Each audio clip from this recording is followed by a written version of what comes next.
ഏത് സമയത്താണ് ഉറങ്ങുന്നത് അതും വളരെ ആവശ്യമാണ്. ഇപ്പൊ ചിലർ പറയുന്നത് 8 മണിക്കൂർ ഉറങ്ങണം എന്നാണ് പറയുന്നത്. പക്ഷെ ആയുർവേദത്തിൽ സൂര്യൻ അസ്തമിച്ചു കഴിഞ്ഞ് കവകാലത്തിൽ ഉറങ്ങുന്നതാണ് ഒരു നല്ല ശീലം.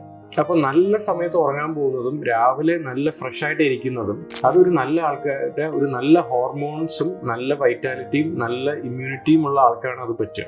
ഇത് മാറുന്നത് എപ്പോഴാന്ന് പറഞ്ഞാൽ നമ്മുടെ ഹോർമോൺ റിലീസ് മാറുമ്പോഴാണ് ഇതും മാറുന്നത്. കാരണം രാത്രി ഒരു 8 മണിക്ക് ശേഷമാണ് നമ്മൾ ഉറക്കത്തെ ഉത്തേജിക്കുന്ന ഒരു ഹോർമോൺ ഉണ്ട്, മെലറ്റോണിൻ എന്ന് പറയുന്നത്. ഇതൊരു 8 മണിക്കും 10 മണിക്കും ഇടയിലാണ് രാത്രി ഈ ഹോർമോൺ റിലീസ് ആവുന്നത്.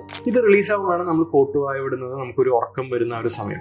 ആ സമയത്ത് നമ്മൾ ഉറങ്ങിയില്ലെങ്കിൽ അതേസമയം ആ സമയത്ത് നമ്മൾ മെന്റലി ഒരു എക്സൈറ്റ്മെന്റോ നമ്മളെ എൻഗേജ് ചെയ്യിക്കാൻ പറ്റുന്ന എന്തെങ്കിലും വർക്കിൽ നമ്മൾ ഇൻവോൾവ് ആകുമ്പോൾ എന്ത് പറ്റുമെന്ന് പറഞ്ഞാൽ നമ്മൾ അതിനെ അതിജീവിക്കുകയാണ്. ആ സമയത്ത് ഉറങ്ങാണ്ട് മാറിപ്പോകുമ്പോൾ എന്ത് പറ്റുമെന്ന് പറഞ്ഞാൽ രാത്രി നമ്മൾ ഉറക്കം വിളിച്ചിരിക്കുകയാണ്.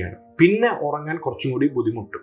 ആ സമയത്ത് ഉറങ്ങുമ്പോഴാണ് നമുക്ക് ആ ഒരു ഡീപ്പ് സ്ലീപ്പ് കിട്ടുക.